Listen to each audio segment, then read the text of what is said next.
Yo.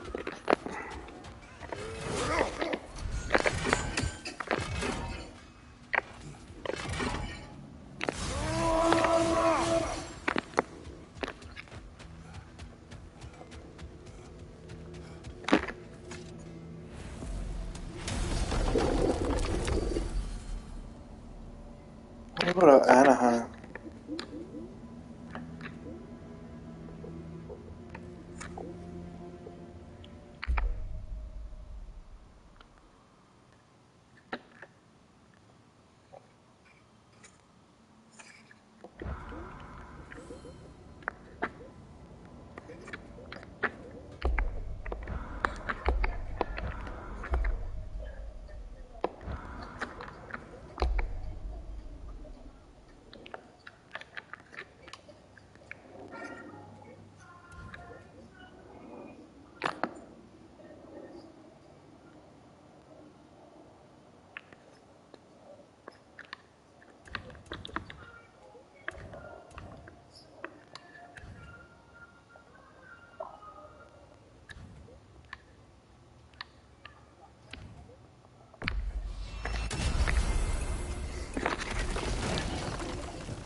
Mimir, Odin's mask.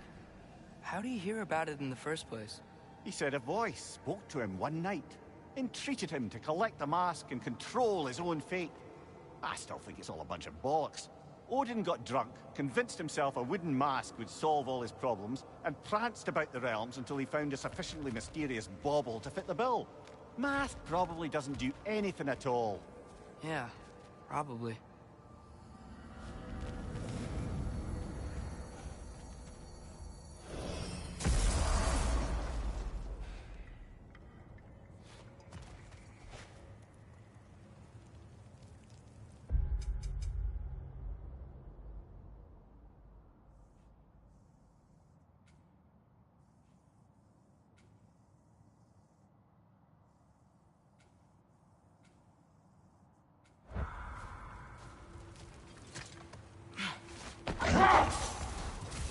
So, brothers, how did you manage to kill Garm anyway? We killed him a few times, actually, but it didn't take. And I figured maybe the way to stop a soulless beast was to give it a soul. So I gave it the one I had on me. I beg your pardon? Fenrir, remember the light Father saw? The accidental magic I did when Fenrir died? That was part of Fenrir's soul going into my knife. Once I figured that out, I just put Fenrir into Garm. Clever one, lad! A gigantic hell beast with the soul of a loyal pup. What a brilliant!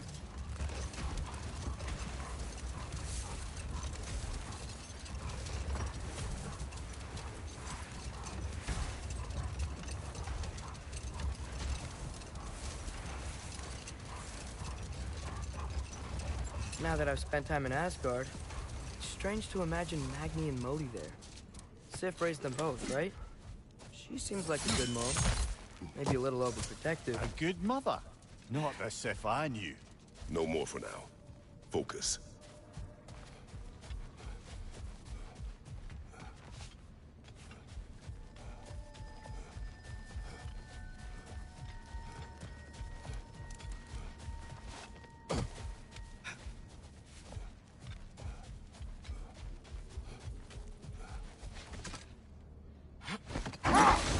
Mimir, did you know Garm? How was he locked up to begin with? Ah, Hell's feral sentinel. Well, believe it or not, Midgard was once bigger. Until Gar, then just a wee pup, got peckish. He ate Midgard? Only a few mountain ranges. And the 5th season that comes after winter but before spring. And a word for the feeling when you get so hungry, you stop being hungry. You're messing with me. I would never.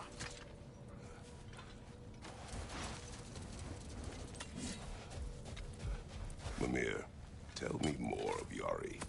After leaving his family, he wandered the realms in search of something unnameable.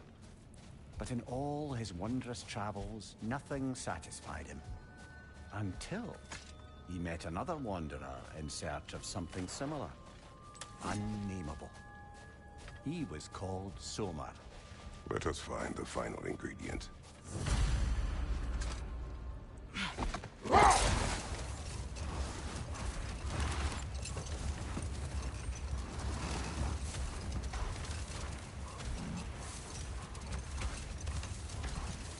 Mimir, what were you saying earlier? About Sif not being a good mother when you knew her? It's quite true, if I'm being frank. Hold. What is that? The Hildgrave's battle that grave will provide.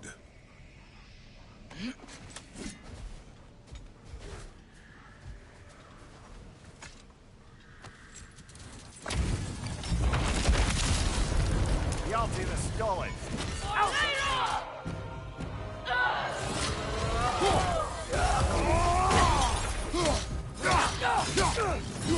Guess sigil arrows don't work on that.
This is a fine mess.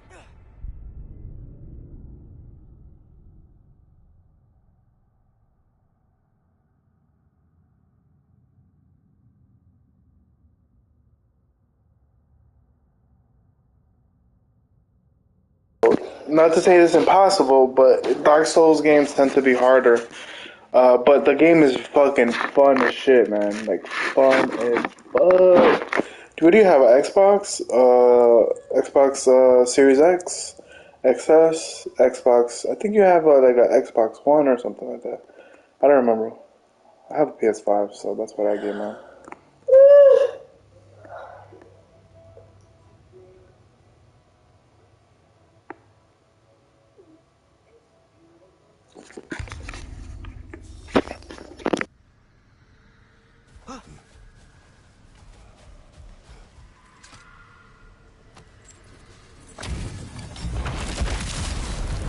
The Altina stolid.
Definitely, Elden Ring was a great game to play.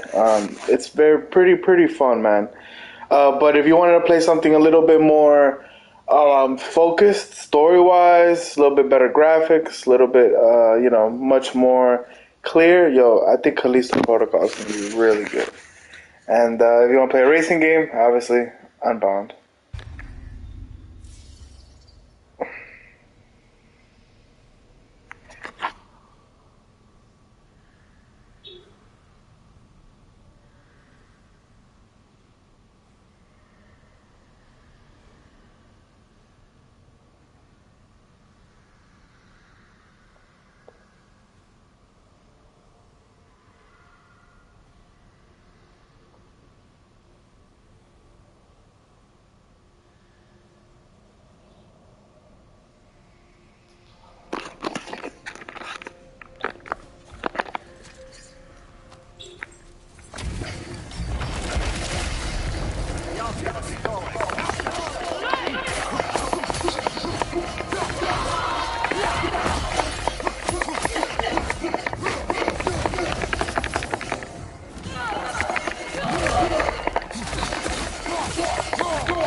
¿Qué te está llamando? Let's go.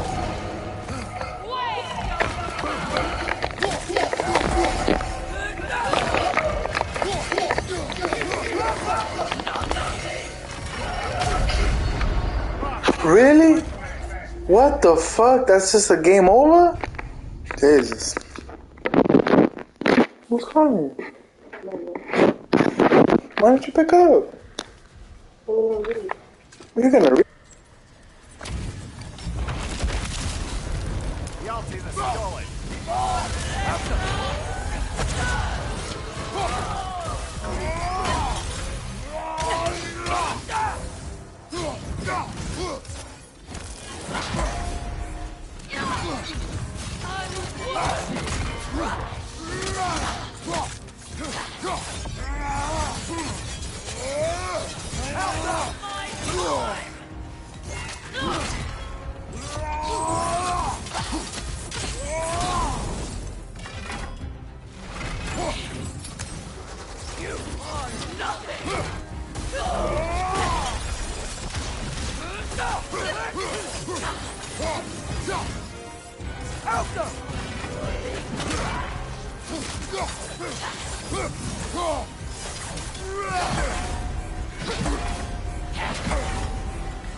Invoking Lyra after what they did.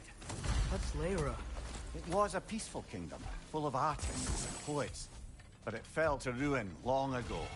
And these berserkers were responsible. Them and their accursed King Hrolf. What little blood I have still boils at the thought. Did you live there?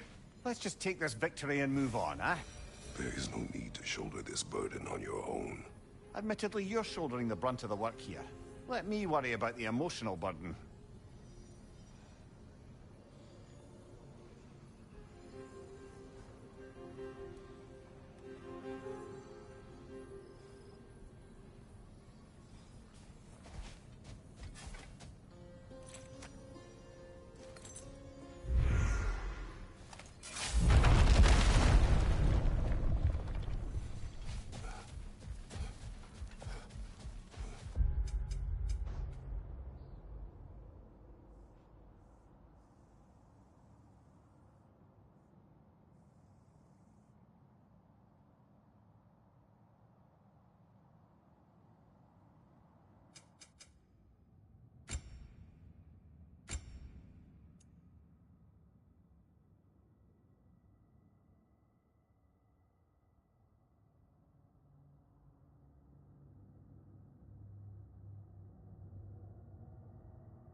So, Mimir, how did they capture Garm in the first place? That was Tyr's doing. He lured the beast somewhere safe and kept it distracted by lending his own arm to be gently tuned. Once the chains were on and the gate to Helheim was opened, Garm bit Tyr's arm clean off in retribution. But Tyr's not missing an arm. Well, it grew back, eventually.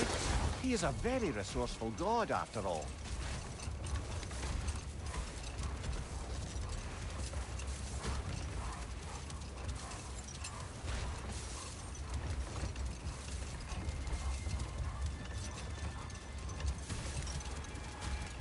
Mimir, what were you saying earlier?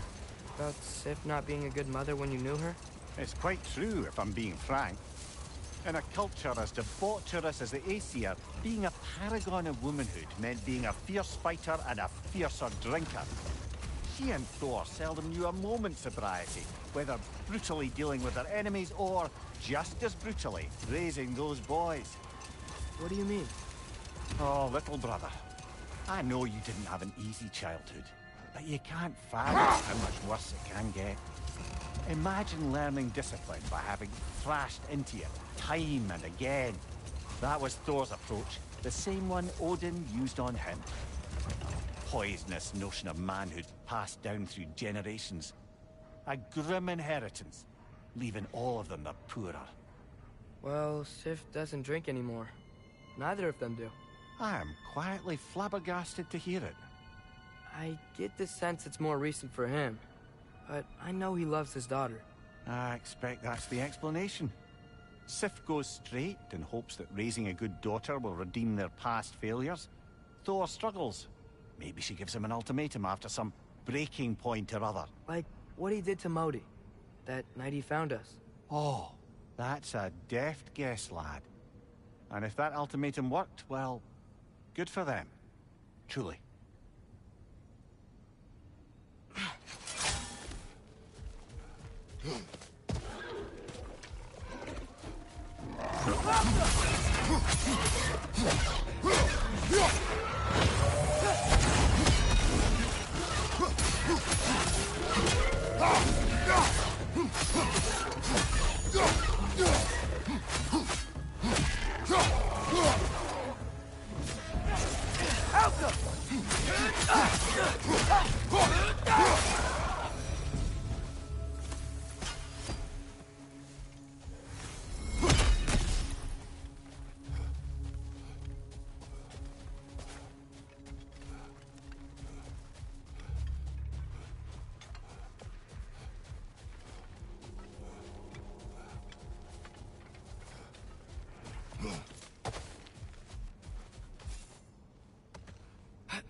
Mimir, you can yell at me if you want. I'm leaving. What would that accomplish? Might make you feel better. No.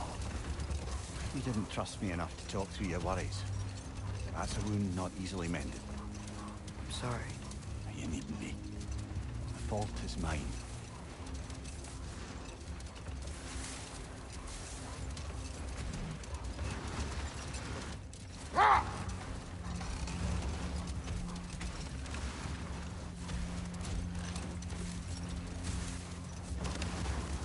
There's something I'm not sure I quite understand. In the Ragnarok prophecy Odin knows, all the realms get destroyed, including Asgard. In the version Groa kept secret, Asgard still falls. Wouldn't Odin have tried to prevent it either way? What difference did her lie really make? I think of it this way. When it comes to subverting prophecy, knowledge is power. Without the full picture and context, the finer details can lead you to tragically incorrect interpretations. Back in my homeland, I was privy to the operations of a certain coven of heath witches who were keen on destabilizing the government. They picked an influential Thane, an otherwise loyal man, and fed him a story of his own ascension to king. They dressed it up in enough details they knew would come to pass, so when they did, the Thane took it as confirmation. Next thing you know, he's helping matters along. He murders his king, sleeping under his own roof. Murders many he once called friends, too, thinking them fated to oppose him. Then, for a finishing touch, the witches revisit this usurper. With just a few details, structured ever so misleadingly, they convinced the fool he was invulnerable to all threats. Physical or magical. Aye, aye. But 'twas not so for him. Enough talk for now. Be ready.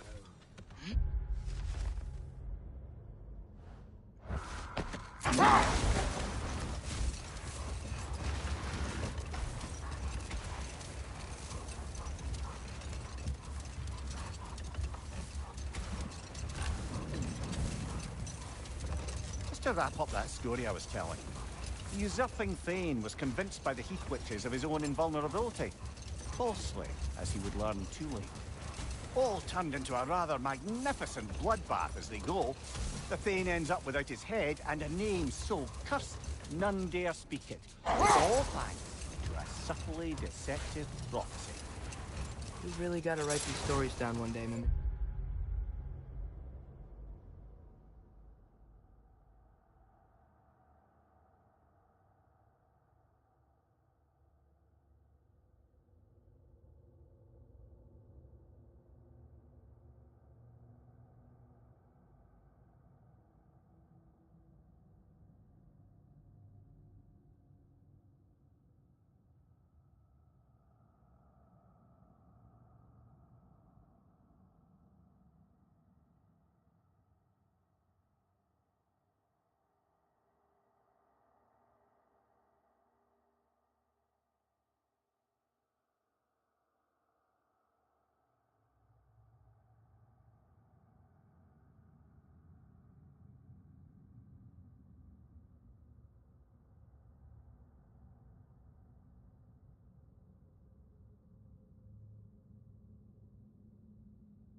Well, I try. Jaw tends to get sore, but thank you, lad. Gravestone. No doubt it was... Never mind that. Time to fight. Come under the cruel, I'll dagger the cold, and bitter the bright.